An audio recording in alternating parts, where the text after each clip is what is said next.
स्वामी अंतर्यामी पूरन कीजे काज। देवकी नंदन तुमको वंदन रखते सबकी।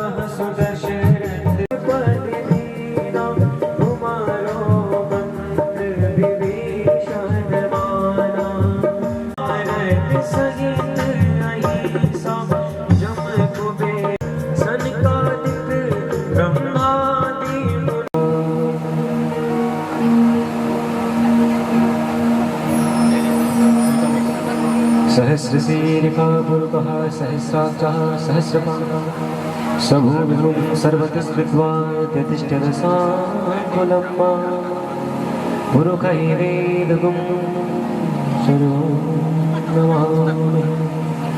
जय जय श्री राधारमण।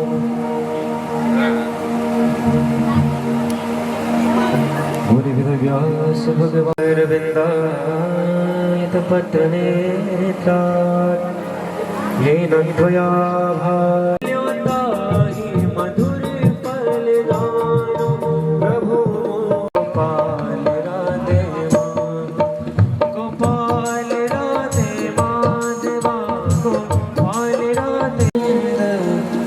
गोपाल राधे माधवा जय राधा कृष्ण गोविंद गोपाल राधे।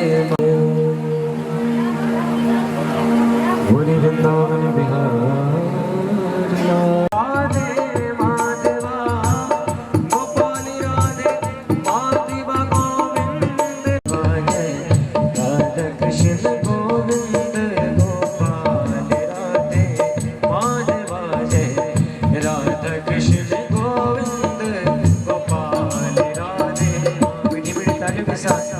राधा कृष्ण गोविंद गोपाल राधे माधवा राधे माधवा गोपाल राधे।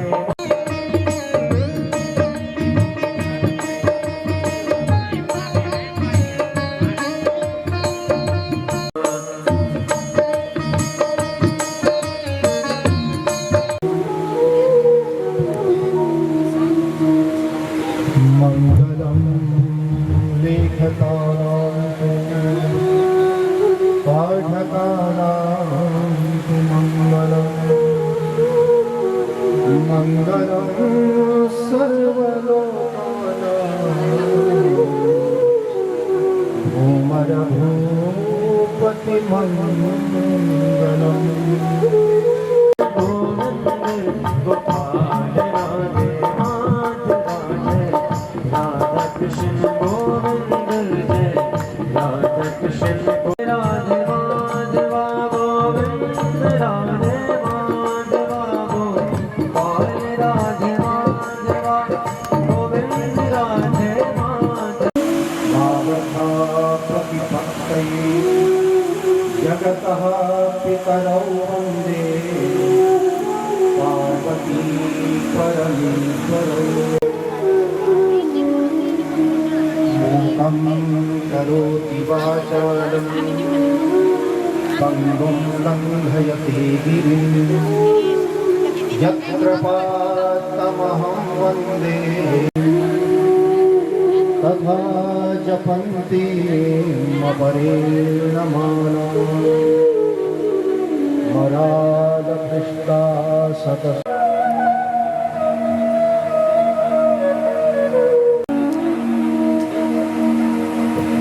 जय जय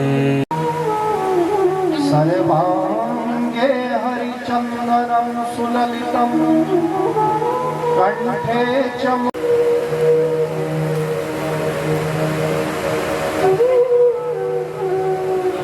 कड़िकोट पीताम्बरधारी श्री बालकृष्ण लाल की वांगमयी प्रतिमूर्ति श्रीमद्भागवत परम मंगलमय परात्पर अखिलेश्वर उनकी मधुरता का बखान क्या करें।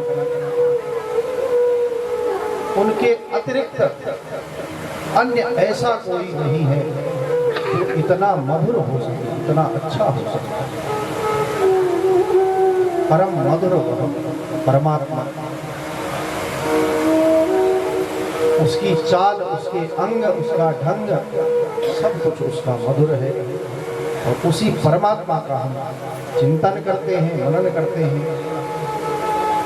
आइए कथा से पूर्व उस परमात्मा में अपना मन लगाएं, क्योंकि जब तक मन नहीं लगेगा तब तक कथा का आनंद नहीं प्राप्त होगा। अधरम मधुरम वदरम मधुरम नयनम मधुरम हसितम मधुरम अधरम मधुरम वदनम मधुरम अधरम मधुरम वदनम मधुरम नयनम मधुरम हसितम मधुरम नयनम मधुरम हसितम मधुरम हृदयम मधुरम गमनम मधुरम हृदयम मधुरम गमनम मधुरम मधुराधिपते रखिलम मधुरम मधुराधिपते रखिलम मधुरम मधुराधिपते रखिलम मधुरम मधुरा। भगवत चरणों में, भगवत अनुराग में ओतप्रोत करेंगे। पितरों के तारण हेतु एवं मुख्यतः स्वर्गीय श्री विजय प्रसाद धस्माना जी की पुण्य स्मृति में उनको वैकुंठ धाम पद प्राप्त करवाने के लिए, भगवान के चरणों में उनका लय कराने के लिए इस दिव्य कथा का आयोजन किया गया है। और हम सभी भी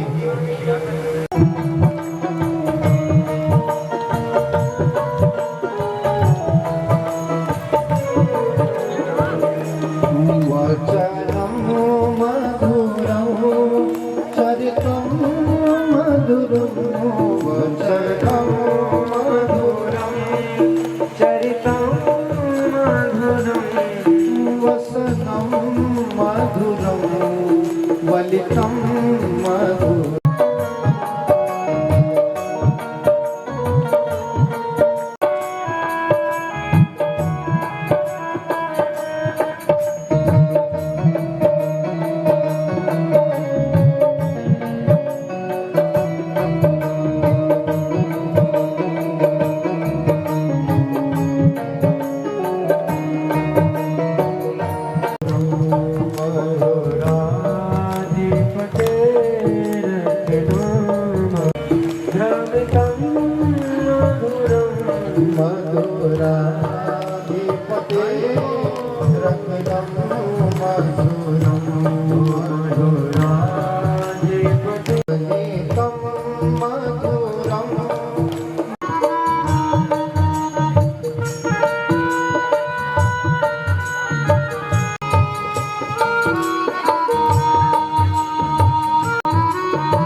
एकाग्र और चार्थे स्वभिज्ञ स्वराट।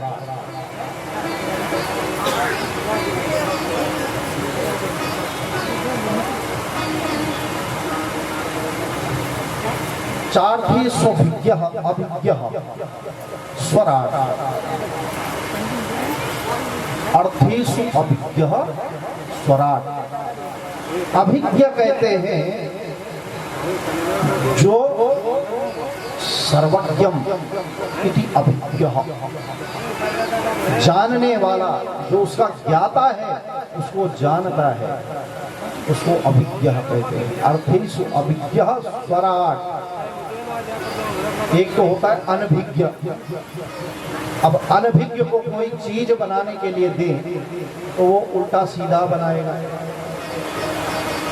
लेकिन जानकार को हम कोई वस्तु बनाने के लिए दे तो वो अच्छी बनाएगा। तो कहते हैं भगवान क्या है? ऐसा जानकार है जो हम बड़े अच्छे तरीके से इस सृष्टि को बनाता है। इस जगत का कर्ता वह पूर्ण जानकार है, सर्वज्ञ है वह। तो अर्थेषु अभिज्ञ स्वराट, वह सब कुछ जानने वाला है। अब उसकी माया से जो है ब्रह्मा आदि लोग भी मोहित हो जाते हैं। तो हम तो मनुष्य हैं, जीव मात्र हैं।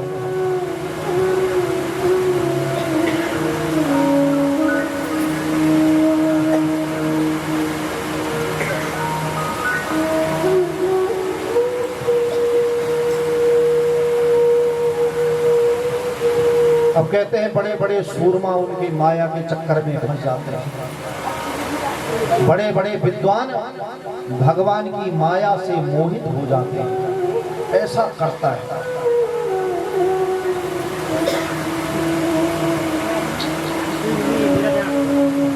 तेने ब्रह्म हृदय आदि कवये मुह्यन्ति यत् सूरयः। मोहित हो जाते हैं बड़े बड़े विद्वान। और ब्रह्मादि को ज्ञान देने वाले भी वह परमात्मा है।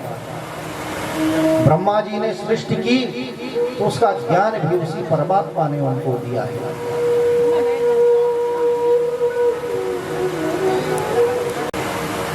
कल हमने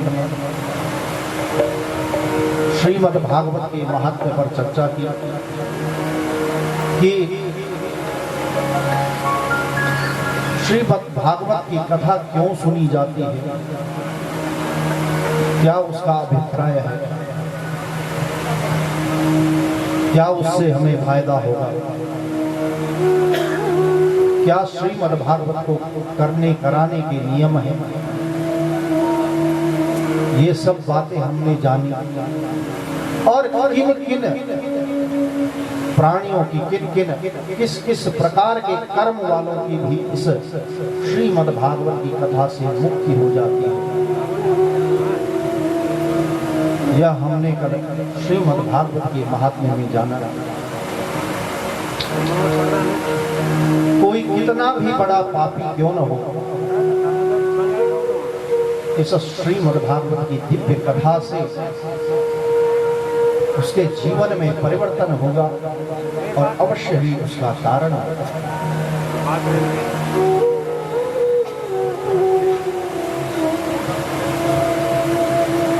अब श्रीमद् भागवत का प्रारंभ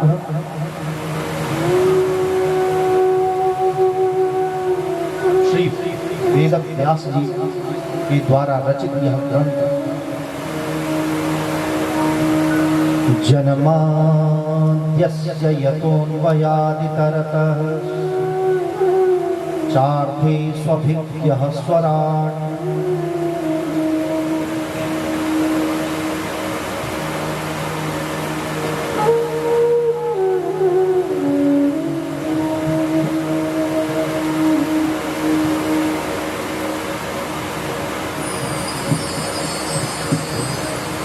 जन्माद्यस्य यतः,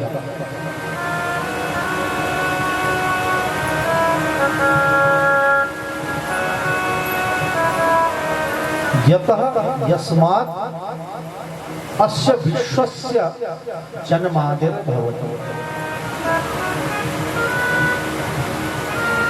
जिससे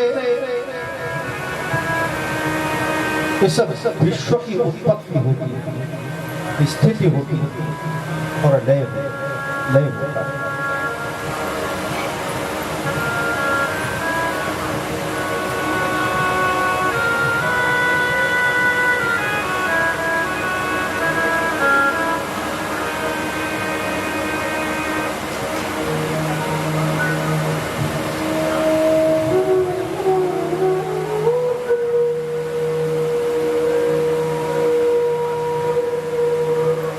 जन्माद्यस्य यतोऽन्वयादितरतश्चार्थे स्वभिज्ञः स्वराट् तेने ब्रह्महृदाय आदिकवये मुह्यन्ति यः सूरयः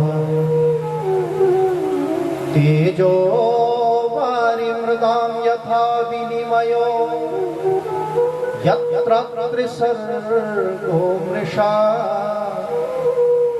धाम्ना स्वेन सदा निरस्तकुहकं सत्यं परं धीमहि।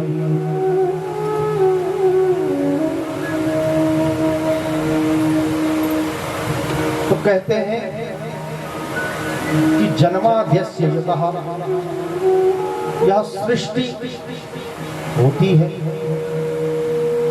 उसका पालन होता है और अंत में उसका संहार हो जाता है। वह परमात्मा इस सृष्टि का करता है। जन्माद्यस्य यतः,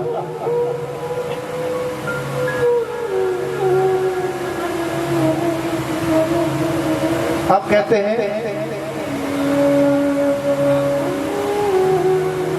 अन्वय व्यतिरेकाभ्याम, इतरता।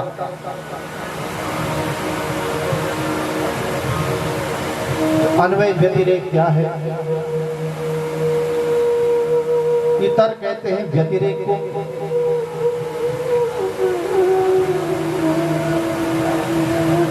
अन्वय व्यतिरेकाभ्याम यद यत सत्वे तत् सत्ता, ये अन्वय। जैसे कारण से कार्य का पता चलता है, ये तो हो गया अन्वय। कि कारण है तो कार्य भी होगा।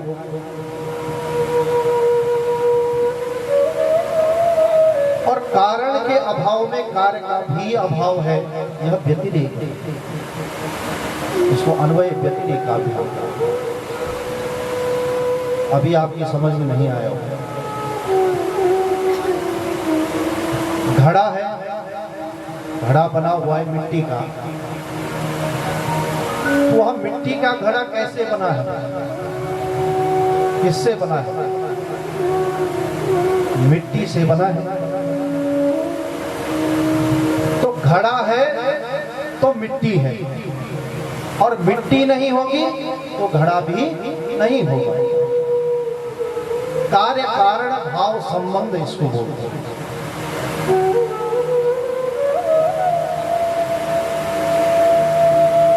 क्या है? कार्य कारण भाव संबंध। तो सृष्टि जो हो रखी है उसका कोई ना कोई कर्ता तो होगा। यह जगत है, तो जब जगत हम देख रहे हैं तो उसका कर्ता भी तो कोई होगा।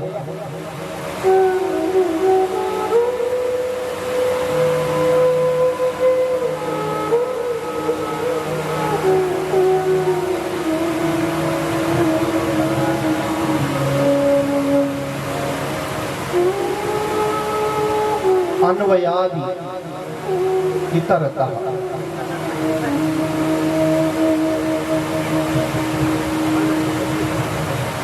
तो देखो कहते हैं, अब देखो कारण भी दो प्रकार के हैं, एक निमित्त कारण है, एक उपादान कारण है। अब देखो, उपादान कारण तो हो गया, घड़ा बनाने में कौन?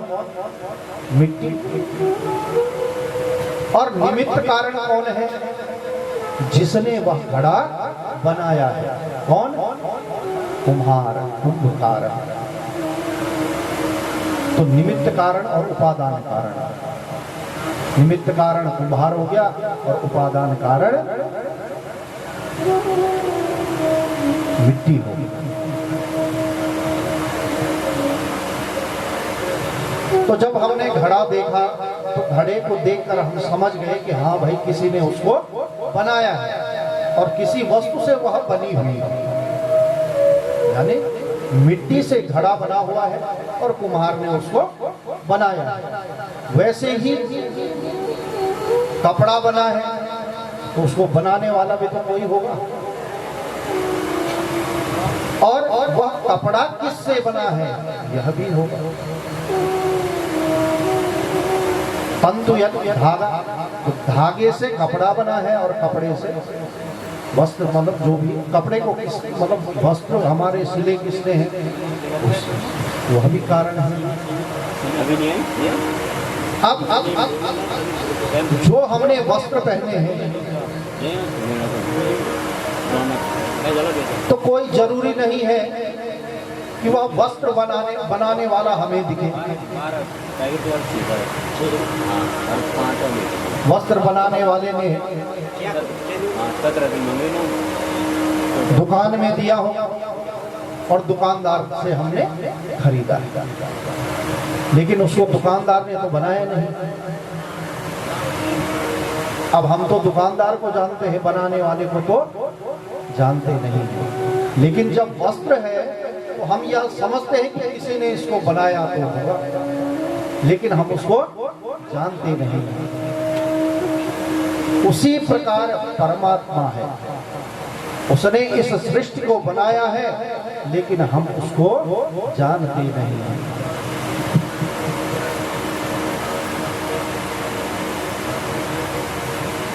तो कार्य को देखकर कारण का अनुमान किया जाता है। कार्य को देखकर कारण का अनुमान किया जाता है। जब कार्य होगा तो कारण भी होगा। जब कोई वस्तु बनी है तो उसको बनाने वाला भी होगा।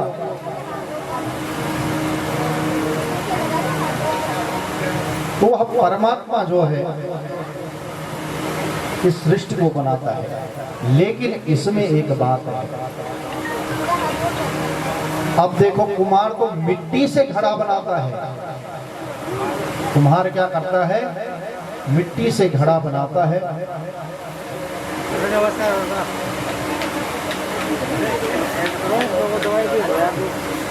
होता है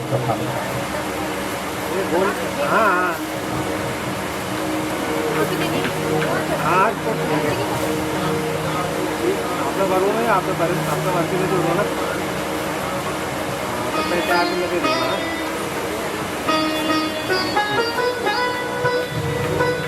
तीन टाइम ना, तीन टाइम वाले दे दो। वैसे ठीक है, पर दे दो 3 टाइम वाले दे दो। तो ईश्वर है तो यह जगत है, और जगत है तो ईश्वर भी है। अब देखो, कुम्हार बिना मिट्टी के घड़ा नहीं बना सकता। अगर कुम्हार हो और मिट्टी ना हो तो घड़ा बन के तैयार नहीं हो सकता है। और मिट्टी हो और कुम्हार न हो तो भी घड़ा नहीं बनेगा, क्योंकि मिट्टी के होने से घड़ा स्वयं तो बनेगा नहीं, उसको बनाने वाला कुम्हार भी चाहिए। लेकिन यहाँ कहते हैं कि भगवान है और वह स्वयं अपने से ही इस जगत को प्रकट करते हैं। उन्हीं से यह सृष्टि होती है और उन्हीं में अंत में लय हो जाता है। भगवान निमित्त कारण भी है, उपादान कारण भी है और कार्य भी है। यानी तीनों ही भगवान है। कैसे? जिस प्रकार देखो, उदाहरण सुनो, इधर सुनो, कथा सुनो, इधर उधर मत ध्यान दो। मकड़ी को देखा है, मकड़ी जाला कैसे बुनती है? कहीं से कोई वस्तु लेके आती है? नहीं, वह स्वयं अपनी लार से जाला बुनती है कि नहीं बुनती है? और जब उसका मन करे तो उस जाले को निगल भी जाती है। कभी आपने देखा होगा मकड़ी लटक रही है, वो धागा तो इतना पतला होता है, कई बार दिखाई नहीं देता है, लेकिन अगर उसको ऊपर जाना हो तो उस धागे को निगलते हुए वो ऊपर भी पहुंच जाती है।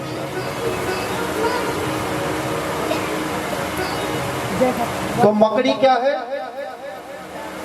उस जाले को बनाने का क्या है?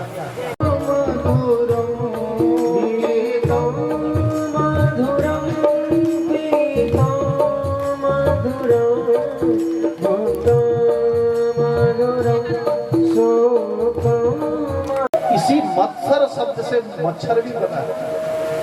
अब उसको मच्छर क्यों कहते हैं? क्योंकि वह काटता है, हमारा खून पीता है। अभी हमने सत्य स्वरूप परमात्मा का ध्यान किया और वही सत्य स्वरूप परमात्मा ही परम धर्म है। धर्म प्रोज्झित चैतवोत्र परमो, और कहते हैं निर्मत्सराणाम सताम। निर्मत्सर कहते हैं निर्मल मन। निर्मत्सर किसे कहते हैं? निर्मल मन को शुद्ध अंतःकरण वाला वह है। क्या है? शुद्ध अंतःकरण वाला निर्मत्सर। निर्मत्सर यानी निर्मल मन वाला, शुद्ध अंतःकरण वाला। और मत्सर यानी, मत्सर का अर्थ क्या है? दूषित मन वाला। या प्रथम श्लोक है, और प्रथम में क्या होता है?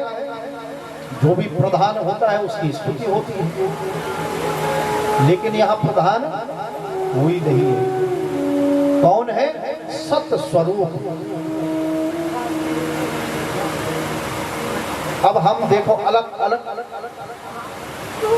इष्ट हमारे हैं। कोई भगवान शिव को मानता है, कोई विष्णु के स्वरूप को मानता है, कोई भगवती दुर्गा के स्वरूप को मानता है, कोई गणेश जी को मानता है, कोई सूर्य को मानता है, कोई हनुमान जी को मानता है। तो ऐसे तो 50 प्रकार के हो जाएंगे कि कोई कहेगा जी हमारे इष्ट का नाम आना चाहिए, दूसरा कहेगा हमारे आना चाहिए। तो फिर ऐसे में भेद उत्पन्न हो जाएगा, और भेद उत्पन्न ना हो इसलिए कहा गया है कि सत्यम परम धीमहि। उस सत्य स्वरूप परमात्मा का हम ध्यान करते हैं और उस सत्य के वश में सभी आ जाते हैं, जिनको भी हम मानते हैं, जानते हैं। अब चाहे वो भगवान शिव हो, चाहे भगवान नारायण हो, चाहे भगवती दुर्गा हो, चाहे कोई भी हो, जिनको आप मानते हैं, सत्य से परे वह परमात्मा नहीं है और वही सत्य स्वरूप है। अब चाहे आप उसको किसी भी रूप में बदलें, वह तो एक ही है, लेकिन हम अपनी बुद्धि से उनको अलग अलग करते हैं। लेकिन परमात्मा एक ही है और सत्य स्वरूप है, सत्य का उसका स्वरूप है। सत्य कैसा? कहते हैं जिसकी तीनों कालों में सत्ता है, जो त्रैकाला बाधित सत्य है, जो कभी मिटने वाला नहीं है। यह जीव जगत तो मिट जाएगा, लेकिन वह परमात्मा कभी भी मिटता नहीं है। सभी जगह वह व्याप्त है, हर देश में सब जगह वह परमात्मा है। कण कण में उस परमात्मा की प्रखरता है, कण कण में वह परमात्मा व्याप्त है। हर देश में तू, हर वेश में तू, तेरे नाम अनेक तो एक ही है। हर देश में तू, हर वेश में तू, हर देश में तू, हर वेश में तू, तेरे नाम अनेक तो एक ही है। तेरे नाम अनेक तो एक ही है। ओ तेरी रंग भूमि यह विश्वधरा, तेरी रंग भूमि यह विश्वधरा, हर खेल में मेल में तो ही तो है। हर खेल में मेल में तो ही तो है। हर देश में तू,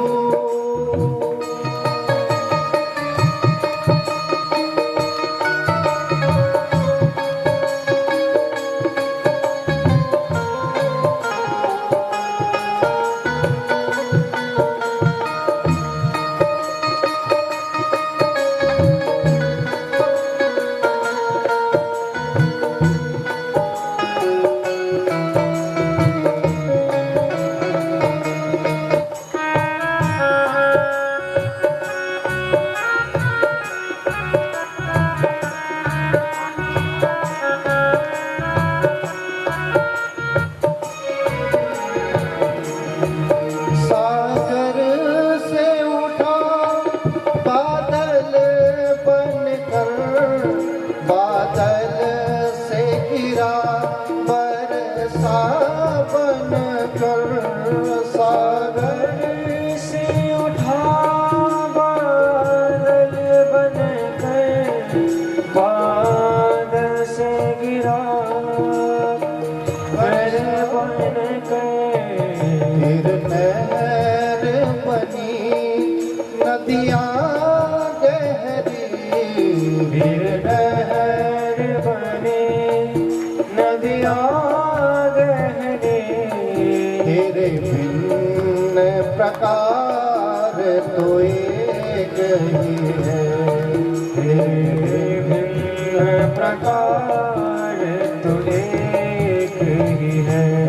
हर देश में तू, हर देश में तू, हर देश में तू, हर देश में तू, तेरे नाम अनेक तो एक ही है। तेरे नाम अनेक तो एक ही है।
सकल जीव का रूप लिया, मिट्टी से अणु परमाणु बना, सकल जीव का रूप लिया। फिर पर्वत पर्वत वृक्ष विशाल बना, फिर पर्वत वृक्ष विशाल बना, सौंदर्य तेरा तो एक ही है, सौंदर्य तेरा तो एक ही है।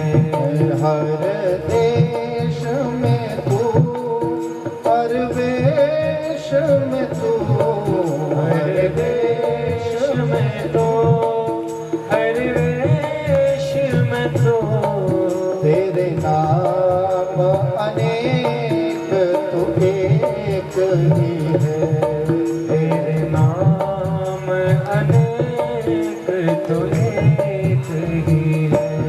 हर देश में तू, हर वेश में तू, हर देश में तो हर वेश में तो, तेरे नाम अनेक तो एक ही है, तेरे नाम अनेक तो एक ही है, तेरे नाम अनेक तो एक ही है। तेरे नाम अनेक तो एक ही है, तेरे नाम अनेक तो एक ही है, तेरे नाम अनेक तो एक ही है, तेरे नाम अनेक तो एक ही है। बोलिए सच्चिदानंद भगवान की जय। तो सत्यम परम धीमहि, जिसने इस जगत को बनाया, इस सृष्टि को बनाया, सभी के अंदर उसका अंश विद्यमान है। उस सत स्वरूप परमात्मा का हम ध्यान करते हैं। सत्यम परम धीमहि,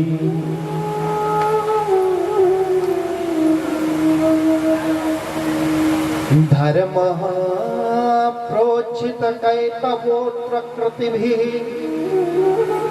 निर्मत्सराणां सदा, वेद्यं वास्तवमत्र वस्तु शिवदम् तापत्रयो। क्या होता है? भगवान में हमारा मन लगता है। और क्या होता है फिर? भगवान स्वयं आकर हमारे हृदय में व्यवस्थित हो जाते हैं।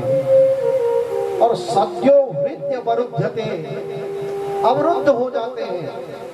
आते तो हैं, आते अपनी मर्जी से हैं, लेकिन फिर बाहर से ताला लग जाता है और भगवान अपनी मर्जी से हमारे हृदय से जा नहीं सकते जब तक कि हम अपने यहाँ का ताला नहीं खोल देंगे। अब जिस दिन ताला खोल दिया फिर भगवान ने, तो ताला खोलने का मतलब क्या है? यदि हम कथा सुन रहे हैं और सत्कर्मों में प्रवृत्त नहीं हुए तो फिर भगवान भाग जाएंगे।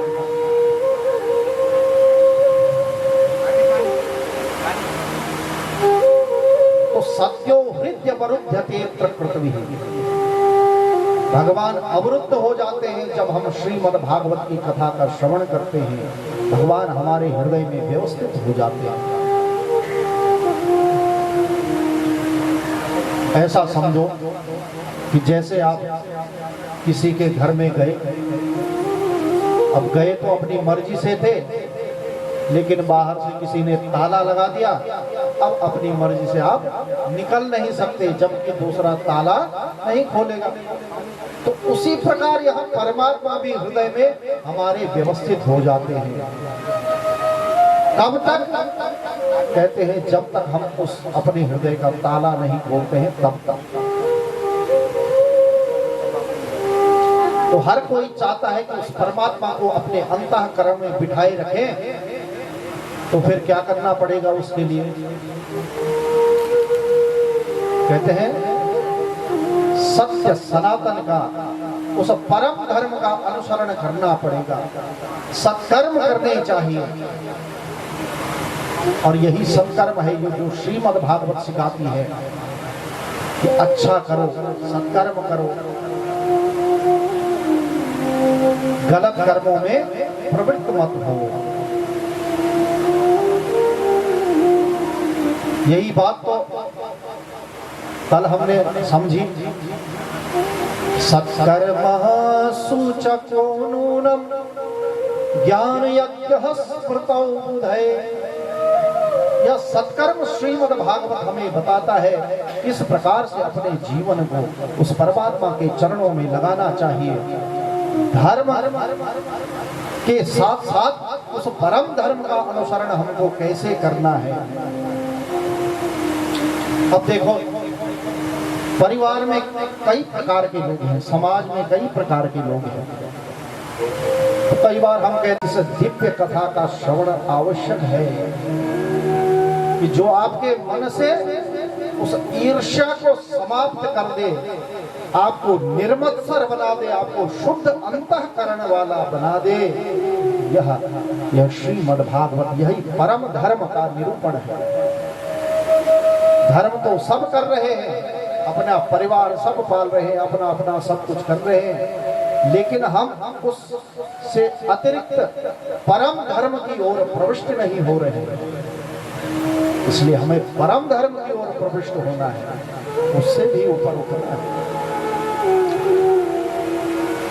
धर्म प्रोचित कैतवोत्र परमो निर्मत्सराणां सतां वेद्यं वास्तवमत्र वस्तु शिवदम्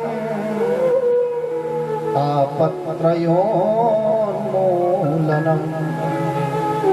अब वह परमात्मा जो है निर्मत्सर है, यानी शुद्ध अंतःकरण का है। उसके मन में कभी किसी के लिए पाप उत्पन्न नहीं होता है, कभी किसी के लिए ईर्ष्या का भाव उसके मन में नहीं है। निर्मत्सराणाम सदा। और कहते हैं तापत्रयोन्मूलनम्, तीनों तापों को वह समाप्त कर देता है। ऐसा वह परमात्मा है।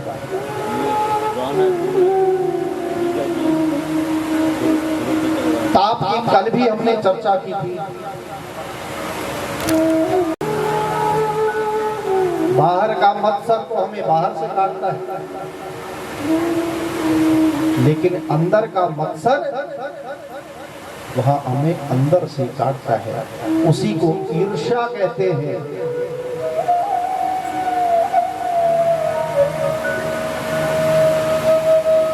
होती है ईर्ष्या की नहीं होती है?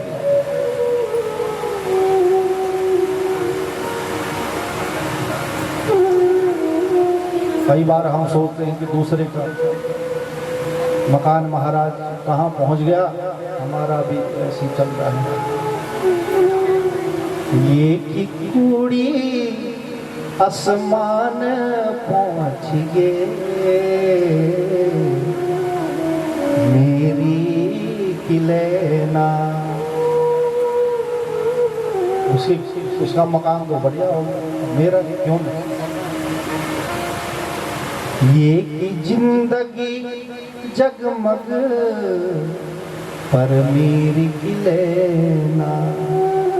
सोचते हैं कि नहीं सोचते? यही मत्सर है, यह ईर्ष्या। वे की घरों झणमण गहना पैर दी। अब दूसरे को ये तो बढ़िया क्या हार महाराज 9 लाख हार पहन। वे की घरों झणमण गहना पैर दिहा, और मेरी घरोली ताल धागा तैना पैर दिहा। वो तुलना कर रहा है दूसरे के घरवाले को, अरे बढ़िया बढ़िया गहने पहने हैं और मेरी घरवाली के गले में तो एक काला धागा के। अपने को हम तोलते रहते हैं ईर्ष्या की वजह से। वैकत भकार सब भोर्या किले, वे का सब भकार किले भोर्या और म्यारा भकार किले खाली छिमे। उसके घर में तो इतना दे दिया और हमारे घर में क्या है?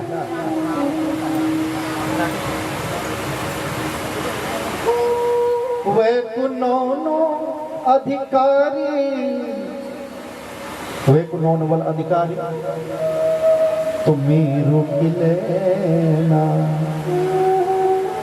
अरे वे किनोनी पैसा वो का धा। भगवान की भक्ति ही मोक्ष का साधन है। आपको मुक्ति केवल भगवान ही दिला सकते हैं। वह सत्य स्वरूप परमात्मा ही मुक्ति का साधन है। और वही कहते हैं सार भी है। दूसरा प्रश्न क्या था? शास्त्रों का सार क्या है?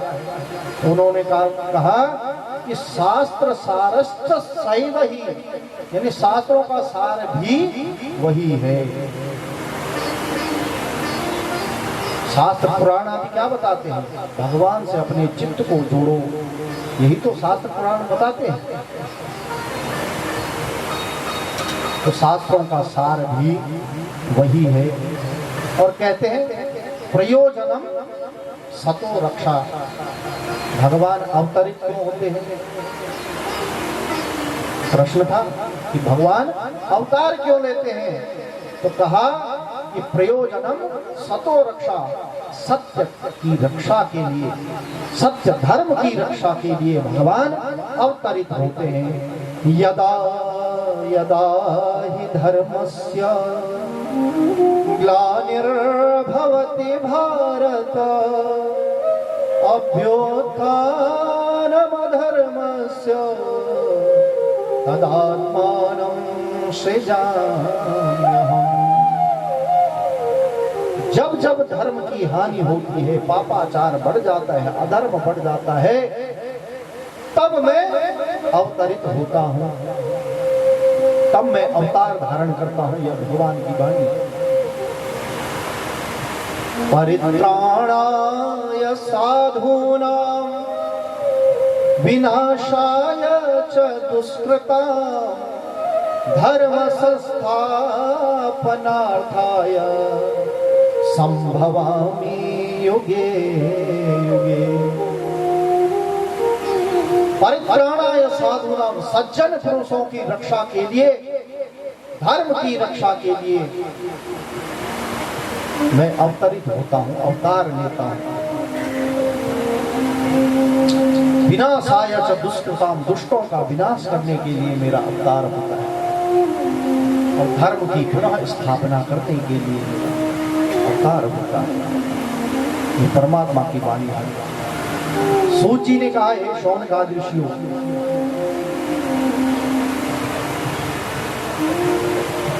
धर्म को बनाए रखने के लिए ही वह परमात्मा अवतरित होता है। विप्रधेनु सुर संत हित लीन मनुज अवतार। ब्राह्मणों की रक्षा के लिए, विद्वान पुरुषों की रक्षा के लिए, धेनु यानी गाय की रक्षा के लिए, गौ रक्षा के लिए, देवताओं की रक्षा के लिए, संतों की रक्षा के लिए भगवान का अवतार होता है।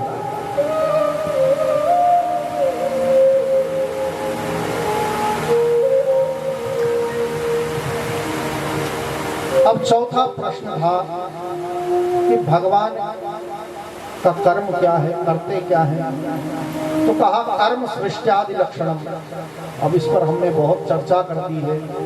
क्या कर्म सृष्टि आदि लक्षणम? सृष्टि आदि यानी सृष्टि, स्थिति और लय। भगवान के कर्म क्या है? सृष्टि करना, उसका पालन करना और अंत में उस सृष्टि को समेट लेना। यह भगवान का कर्म है। कर्म सृष्टियादि लक्षणम।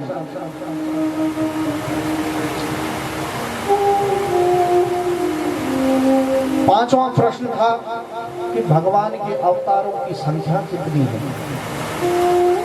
तो सूत जी महाराज ने कहा कि अवतारः असंख्येयः। अवतारों की कोई गिनती नहीं है। जब जरूरत पड़ेगी तो भगवान अवतार लेते रहेंगे। अवतारः असंख्येयः। लेकिन कुछ बता दिए कि भगवान के 24 अवतार हैं, उनमें से भी 10 और प्रमुख हैं। लेकिन ऐसा नहीं है।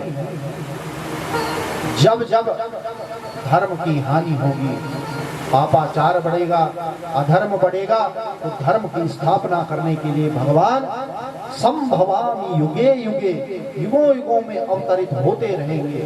इसलिए भगवान के अवतारों की कोई सीमित संख्या नहीं है। भगवान के अवतार होते रहते हैं। अवतारा असंख्या। और कहते हैं अंतिम प्रश्न था कि धर्म कहाँ चला गया?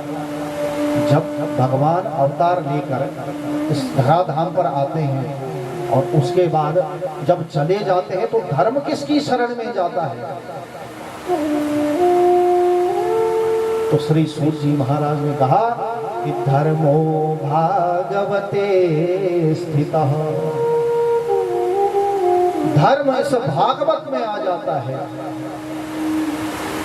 और भागवत का अर्थ क्या है? भक्तों के हृदय में वह परमात्मा, वह धर्म प्रविष्ट रहता है। देखो, धर्म का कभी नाश नहीं होता है। भले वो कुछ समय के लिए थोड़ा कम हो जाए, लेकिन धर्म सदैव, धर्म का कभी नाश नहीं होता। हानि हो सकती है कुछ समय के लिए। ग्लानिर्भवति भारत। उस समय के लिए वो थोड़ा कम हो सकता है अधर्म के पापाचार बढ़ने से, लेकिन उसका नाश नहीं होता है। और जब परमात्मा को लगता है कि अब अवतार लेना चाहिए, तो तब भगवान अवतार भी लेते हैं। पुनः धर्म की स्थापना के लिए, धर्म संस्थापनार्थाय, पुनः धर्म की स्थापना के लिए भगवान के अवतार होते हैं। तो धर्म साक्षात भागवतम। यह भागवत ही साक्षात धर्म है। धर्मो भागवते स्थितः। इस भागवत में ही धर्म विद्यमान है। अब शौनकादि ऋषियों ने कहा कि महाराज, आपने कहा कि धर्म भागवत में स्थित है। अब ये कहाँ से आया, क्या आया भागवत? कुछ तो आता पता होगा।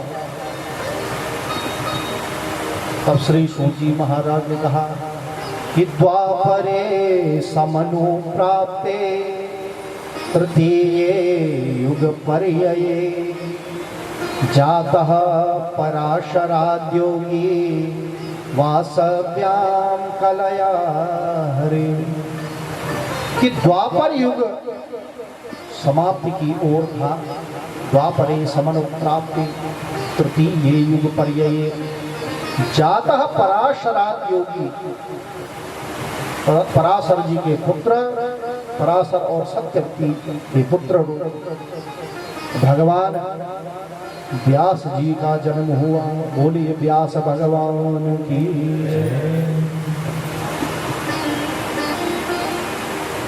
तो व्यास जी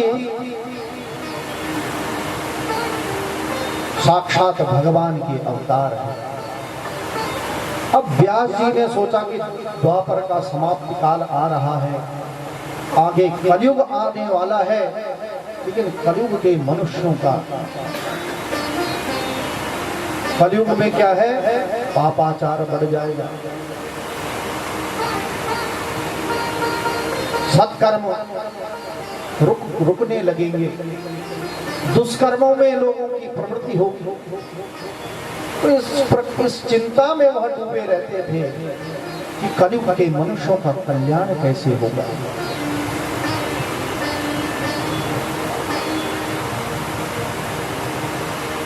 सोच विचार करते रहते थे, क्योंकि व्यास जी त्रिकालदर्शी हैं, आगे का भविष्य की जान लेते हैं। उनको पता था कि कलयुग में मनुष्यों का भाग्य मंद हो जाएगा, अब इनका कल्याण कैसे होगा। अब इस समय तक व्यास जी ने 17 पुराण को लिख दिए थे, लेकिन फिर भी उनके मन को संतोष नहीं हुआ। दुर्भागाश्च जनामीक्षा मुनिर्दिव्येन चक्षुषा सर्ववर्णाश्रमाणाय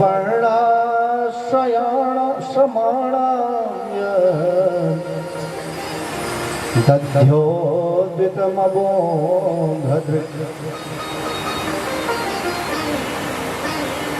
व्यास जी महाराज बड़े चिंतित थे,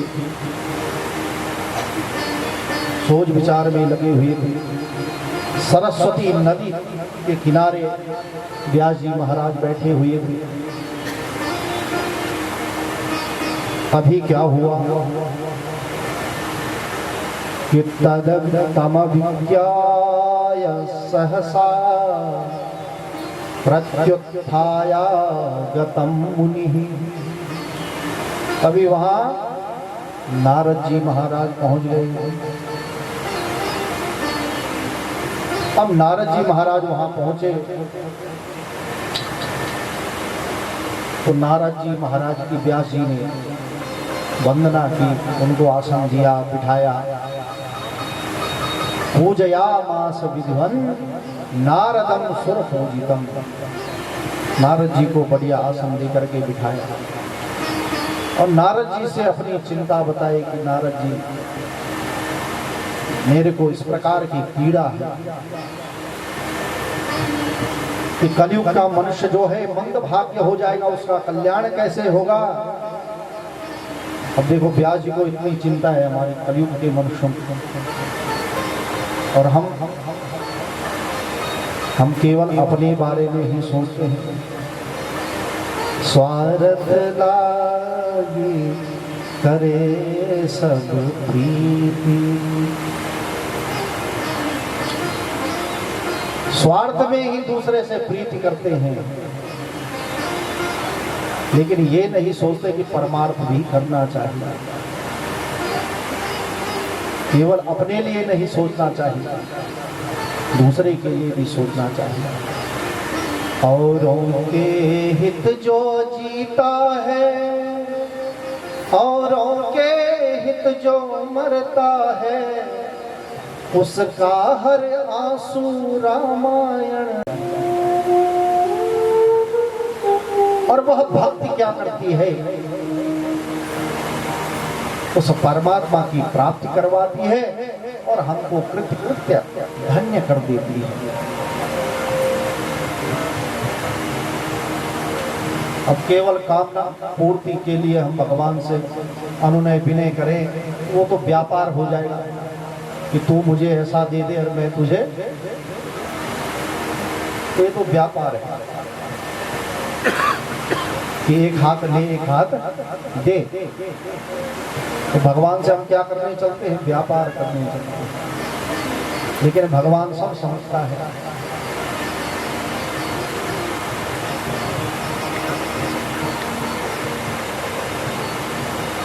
शौनकादि ऋषियों को सूत जी महाराज ने कहा कि आपने बड़े ही सुंदर प्रश्न किए हैं, अब उन प्रश्नों के उत्तर भी सुनो। कि कृष्ण भक्ति परम श्रेयः शास्त्र सार को पकड़ना पड़ता है, तब जाके हम सत्कर्मों में प्रेरित होंगे, नहीं तो यह मन भटकेगा और फिर हमको कहीं उल्टा सीधा ले जाएगा। इसलिए इसकी लगाम पकड़ के रखनी है।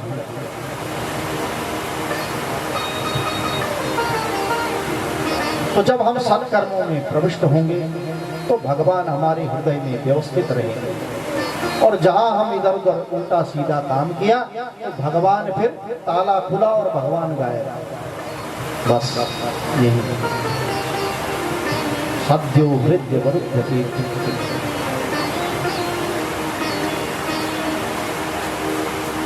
तो परम धर्म को पाने के लिए, सत्कर्मों में जाने के लिए श्रीमद् भागवत की कथा सुननी चाहिए। अब किसी ने कहा महाराज श्रीमद् भागवत की ही कथा क्यों सुनी, कोई और कथा भी तो सुन सकते हैं। परम धर्म का निरूपण केवल श्रीमद् भागवत में ही क्यों है? तो कहते हैं कि निगम कल्पतरोर्गलितं फलम शुकमुखादमृतद्रव संयुतम। क्या है? निगम कल्पतरोर्गलितं फलम। यह श्रीमद् भागवत क्या है? कल्पतरु है। वेदोपनिषदा सारा जाता भागवती कथा। देखो सभी वेद उपनिषद ग्रंथ शास्त्र सभी का निचोड़ इस श्रीमद् भागवत में दे दिया है। और यह उन वेद रूपी शाखाओं का परिपक्व फल है। यह फल पका हुआ है। निगम कल्पतरोर्गलितं फलम। और फल भी कैसा है? गला हुआ है, बिल्कुल जूस बना हुआ है। अब इसमें ना छिलका है ना गुठली है, इसका सब कुछ खाने वाला है। अब कहा महाराज आप कह रहे हैं कि फल, तो फल को तो खाया जाता है, आप कह रहे हैं जूस, तो जूस को तो पिया जाता है। तो कह रहे हैं ऐसा ही है। यह फल पूरा जूस बना हुआ है, बस इसको पीना है। पिबत भागवतम रसमालयम मुहुरहो रसिका भुवि भावुकाः। इस भागवत रूपी रस को पीना है। और कितना पिए? कहते हैं जब मन करे और जब आपको समय मिले इस रस को पीना चाहिए। पिबत भागवतम रसमालयम मुहुरहो रसिका भुवि भावुका। इसका रस बार बार लेना चाहिए, इसका रसिक बनना चाहिए। क्यों? क्योंकि यह हमारा जीवन परिवर्तन करेगा, हमको भगवान के चरणों से जोड़ कर रखेगा।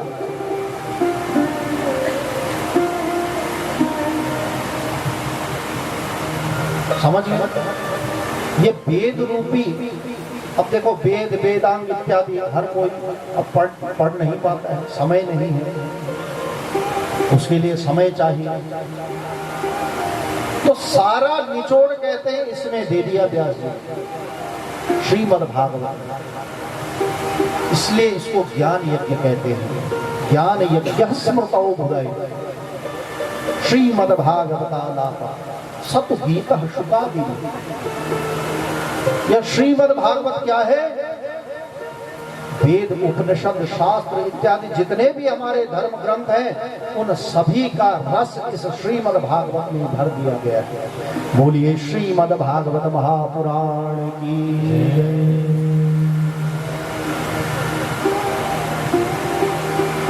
अब एक बार नैमिषारण्य तीर्थ क्षेत्र में शौनकादि ऋषि श्री सूत जी महाराज से कुछ प्रश्न करते हैं। शौनकादि ऋषि जो हैं 88,000 ऋषि हैं। अब शौनकादि का मतलब ये है कि शौनक उनमें प्रमुख, अब क्योंकि 88,000 का नाम लेना तो संभव नहीं है, तो शौनक जो प्रमुख है उनका नाम लिया है। तो शौनकादि 88,000 ऋषि विराजमान हैं और वो कथा रसिक, बड़े ही कथा के रस लेने वाले हैं।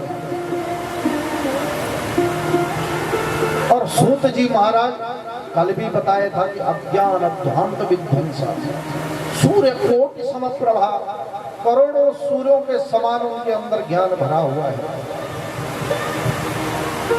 तो ऐसे श्री सूत जी महाराज और शौनकादि ऋषि उनसे कुछ प्रश्न करते हैं।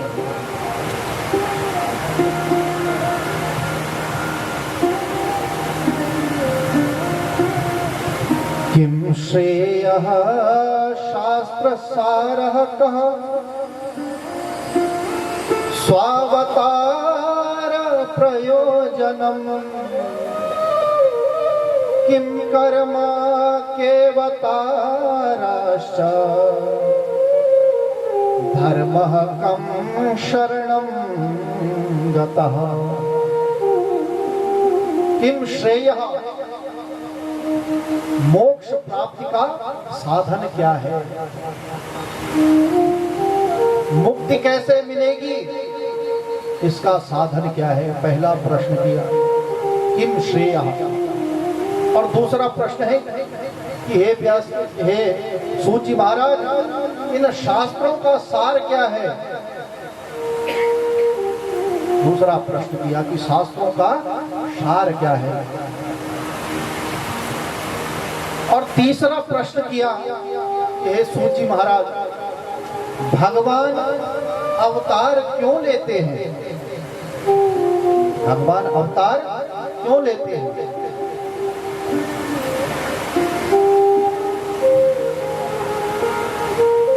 भगवान के कर्म क्या है?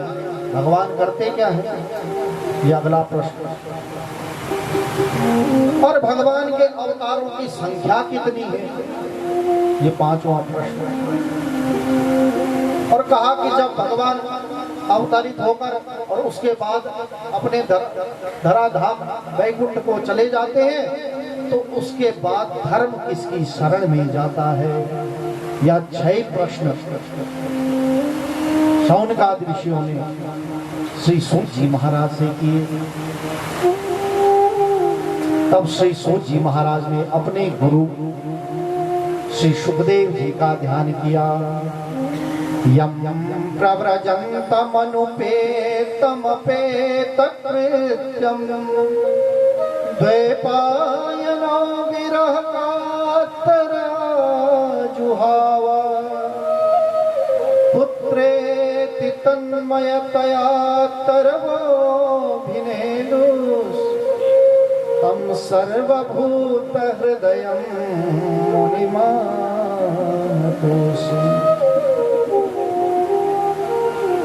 सूत जी महाराज ने अपने गुरु श्री सुखदेव जी का ध्यान किया। फिर नारायणं नमस्कृत्य नरं चैव नरोत्तमं देवीं सरस्वतीं व्यासं ततो जयमुदीरये। नर नारायण भगवान को प्रणाम किया। नारायण नमस्कृत्य नरं चैव नरोत्तमं और देवीं सरस्वती व्यासं से ज्यादा कहीं टिकते नहीं हैं। सूत जी ने कहा, हे शौनकादि ऋषियों, जब महाभारत का युद्ध समाप्त हो गया था, दुर्योधन युद्ध भूमि पर पड़ा हुआ था, अधमरा पड़ा हुआ था। तभी अश्वत्थामा दुर्योधन के पास गया। उसने कहा कि अरे दुर्योधन, तुम्हारी बड़ी दुर्गति हुई है, तुम्हारे लिए मैं कुछ कर सकता हूं तो बताओ। दुर्योधन ने कहा, अगर करना ही है तो 5 पांडवों में से किसी भी एक का सिर मेरे को लाकर दे दो। अश्वत्थामा ने कहा कि एक का क्यों, मैं 5 का काट कर तुम्हें लाऊंगा। तो दुर्योधन ने कहा कि तू पहले एक का ही काट के लिया, 5 तो बड़ी भारी बात। इतना बड़ा युद्ध हुआ लेकिन पांडवों में से एक का भी कुछ बिगड़ नहीं पाया। तो फिर अश्वत्थामा ने कहा, चिंता मत करो, मैं ये काम कर दूंगा। अब अश्वत्थामा रात को पांडवों के भवन में घुस गया। अब वहां पांडवों के 5 पुत्र सोए हुए थे। अब जो दिखने में पांडवों की तरह ही लगते थे, युधिष्ठिर, भीम, अर्जुन, नकुल, सहदेव, इनकी ही तरह उनके पुत्र भी वैसे ही लगते थे। अब अश्वत्थामा रात को गया, पांडवों के पुत्र शयनावस्था में थे। उसने सोचा कि यही पांडव हैं और अर्धरात्रि में उनके सिर काटकर दुर्योधन के पास चला आया। खुशी खुशी अश्वत्थामा आया और दुर्योधन को कहा, देखो मैंने पांडवों को मार दिया है। दुर्योधन ने देखा, दुर्योधन ने कहा कि इतना बड़ा युद्ध हुआ, 5 पांडवों का हम कोई कुछ नहीं बिगाड़ पाए, इसने एक झटके में 5 पांडवों को मार दिया, ऐसा कैसे हो सकता है? भीम ने देखा और एक सिर पिचकाया तो उसने कहा, रे मूर्ख, ये पांडव नहीं पांडवों के पुत्र हैं और तूने हमारे कुल में पानी देने वाला भी नहीं छोड़ा। तूने पांडवों के 5 पुत्रों को मार दिया है, इन बालकों की हत्या कर दी है, तुझे बड़ा भारी पाप लगेगा। और रोते रोते दुर्योधन वहीं मर गया। अब अश्वत्थामा तो इधर उधर भागा कि अब पांडवों को पता चलेगा कि उनके पुत्रों को मैंने मार दिया है तो ये मुझे छोड़ेंगे नहीं। अश्वत्थामा भागने लगा। अर्जुन को जब पता चला कि इस प्रकार का अश्वत्थामा ने पुत्रों को मार दिया है तो अर्जुन अश्वत्थामा को पकड़ने चला। अश्वत्थामा पहले तो इधर उधर बचता रहा, लेकिन अंत में अर्जुन ने उसको पकड़ लिया और रस्सी से बांध करके द्रौपदी के पास लाया। द्रौपदी विलाप कर रही थी अपने पुत्र शोक में।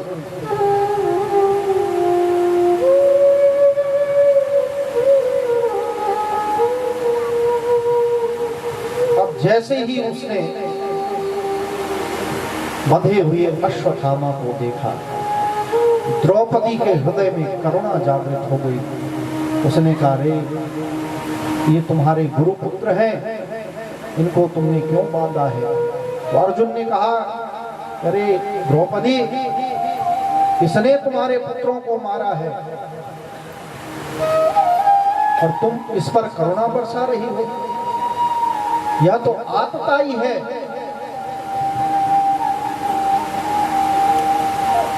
भगवान ने कहा, हाँ हाँ भाई, आतताई है तो आतताई को तुरंत मार देना चाहिए।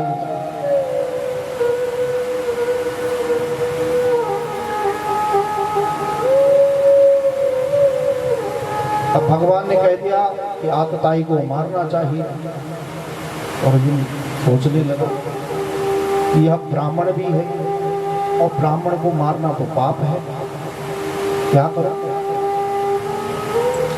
भगवान ने कह दिया कि ब्रह्म बंधुर न हंतव्यः आतताई बधारहण।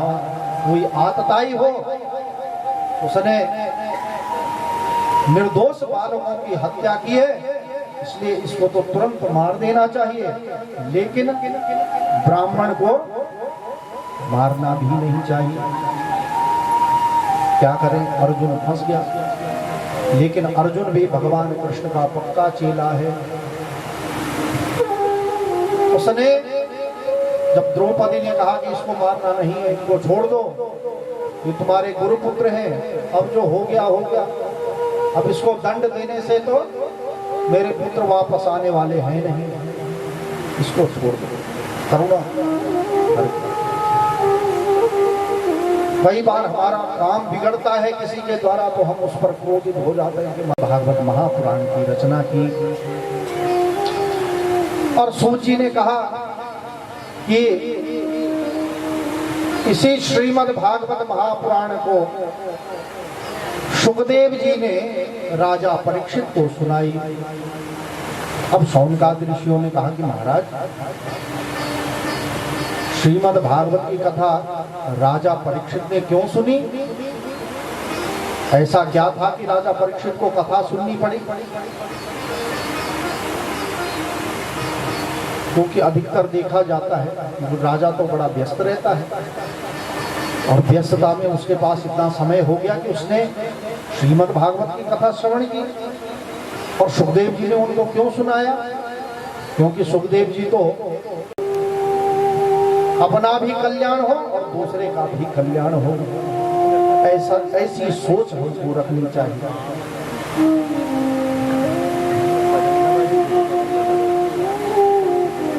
व्यास जी महाराज ने नारद जी से सारी बात बताई कि महाराज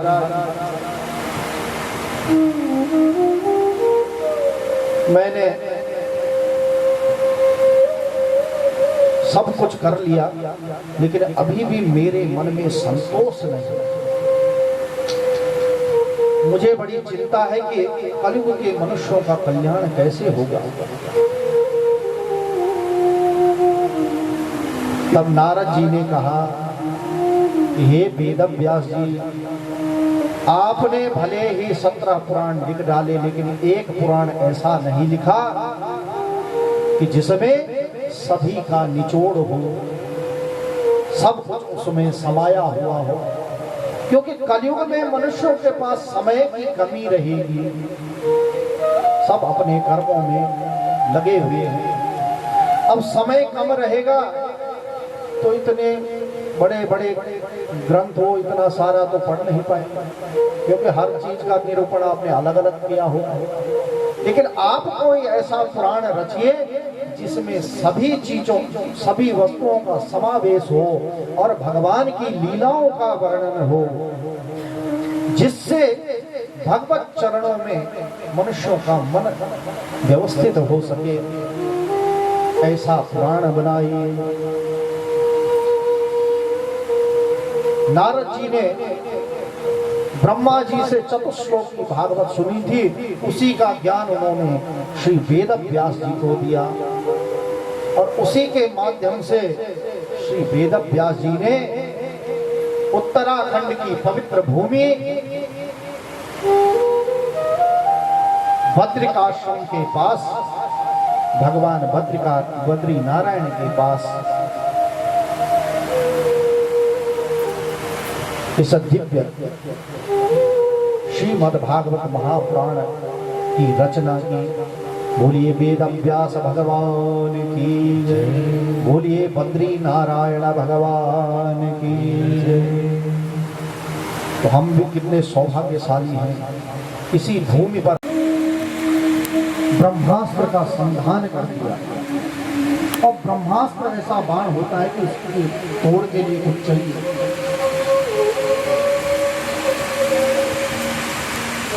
ब्रह्मास्त्र यानी साक्षात परमात्मा का बाण, उसको एक अग्नि भी कहते हैं। अब वह अश्वत्थामा ने उत्तरा के गर्भ पर चला दिया कि अब यह चल गया, इसकी तो मृत्यु निश्चित ही है। ब्रह्म बंधुर्न हंतव्य आतताई बधारण, आतताई को तो मारना ही चाहिए। तो ब्राह्मण को मृत्यु भी दे दी, उसका अपमान कर दिया तो उसके लिए वही मृत्यु के समान है। अश्वत्थामा भागा, अश्वत्थामा चला गया लेकिन द्वेष इतना था उसके मन में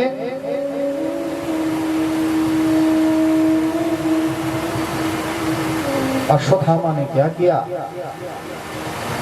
कि पांडवों की पुत्र वधू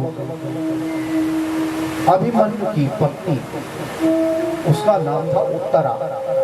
अब अभिमन्यु तो पहले ही चक्रव्यूह में वीर गति को प्राप्त हुआ था। अब उसकी पत्नी है जो उसका नाम है उत्तरा, उसके गर्भ में एक बालक है। क्रोध में ऐसे कर्म कर जाते हैं, बाद में हमको पछताना पड़ता है। इसलिए हृदय में करुणा होनी चाहिए, करुणा जागृत होनी चाहिए। अब अर्जुन ने कहा द्रौपदी कह रही है छोड़ दो, भगवान कहते हैं कि आतताई को मार देना चाहिए, और ये भी कह रहे हैं कि ब्रह्म बंधुर न हंतव्य, ब्राह्मण को मारना नहीं चाहिए। तो मैं क्या करूं? तो अर्जुन ने अपना बाण निकाला और अश्वत्थामा के मस्तक पर एक मणि थी, अर्जुन ने अपने बाण से उसकी मणि उतार दी और उसको धक्के मारकर वहां से भगा दिया। अब कहते हैं कि ब्राह्मण के लिए उसका अपमान ही मृत्यु के समान होता है। क्या होता है? मृत्यु के समान। तो ब्राह्मण को कहते हैं मारना नहीं चाहिए, यदि उससे दोष बन गया है तो उसकी बेइज्जती करके उसको भगा दो।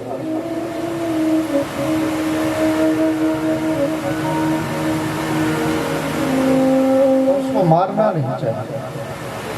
वपनम द्रविणादानम स्थानान्निर्यापणम तथा ईश ही ब्रह्म बंधोना बधोनान्योस्ति दैहिकः।